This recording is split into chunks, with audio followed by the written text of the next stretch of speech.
So tonight's Original Now with in-depth reporting on a topic we've been watching. And tonight, it's the American Dream. It's our new series unpacking the promises that this country makes and whether those promises are actually coming to fruition in the real world. This week, it's all about housing. And on the past couple of days, we've reported on how things are getting more expensive. Things are getting more competitive. There's not as much availability. All of it is squeezing the housing market. And that same pressure is in part contributing to homelessness. There are more than 580,000 Americans who do not have permanent housing, no fixed address at this moment. NBC's Jake Ward, over a year ago, when we first launched this show, went to check out a housing initiative in California's Santa Clara County that's trying to help people get on their feet. We have sent him back now to see how those folks are doing when it comes to the promises of the American dream.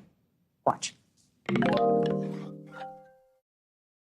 Here, let's play with these ones. For Jordan Silvera and her kids, after months of sleeping in hotels, on couches, and in her car, stable housing at the House of Grace in San Jose was everything. So this is actually the first apartment that me and my kids came and entered through.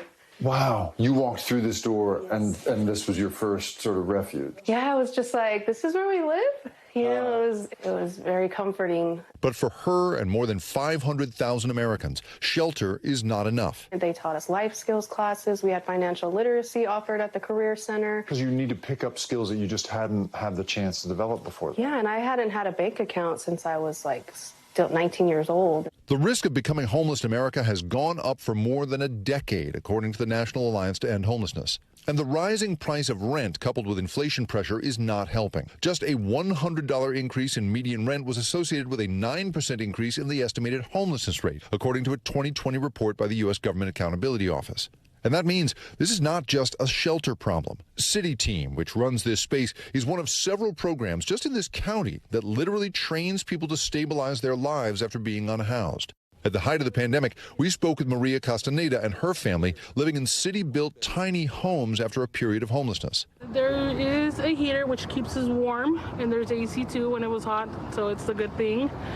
Our own bed, warm, so it was pretty good. Even though it's small, but it's way better than where we were before. County officials say Maria has since moved on to a rental property and a full-time job. One of the things that's really impressive about this program is their permanency rate. People staying in housing after, a year is 70%. County Supervisor Cindy Chavez says that while these 24 shelters and the services around them cost $1.5 million a year, that is nothing compared to the ongoing cost of homelessness. What we know is that if they're unhoused, we spend almost $65,000 a year per person for them to be unhoused in our community. Because that's what it costs in services to help them out. Ambulances, being in custody, hospitals, mental health facilities. This county alone has allocated $643 million toward 5,000 units of housing. But in a state that is short millions of units, where Governor Gavin Newsom campaigned on closing that gap, housing is not enough. And the skills needed to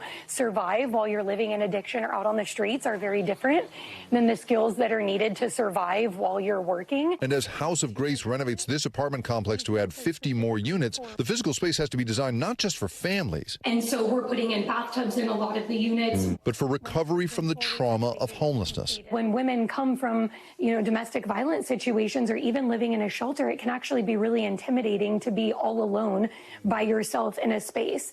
More comforting somehow to be within arm's reach of your child while they sleep. Exactly. Today, Jordan works for City Team and her son attends school here. Like everyone we spoke to, she says without community, structure, and services, she would not have made it. Especially when you've just been in that cycle of shame and guilt and depression and all of these things, feeling like a failure. It's hard to get that courage to kind of step into that and know that you're worthy of all those things, like a job and a good life, a car, all these things. I truly believe housing is a part of it, but I think it's so much more than that. Jake Ward is joining us now. Jake, it is so interesting to see you and your reporting on this over the course of, 14 months here.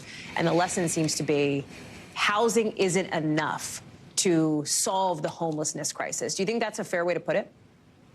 I think that's absolutely correct, Hallie. I mean, that is the thing we really learned. I mean, yes, there are millions of families across the United States that require, housing, structure, shelter, right, is the fundamental thing that we're going to require.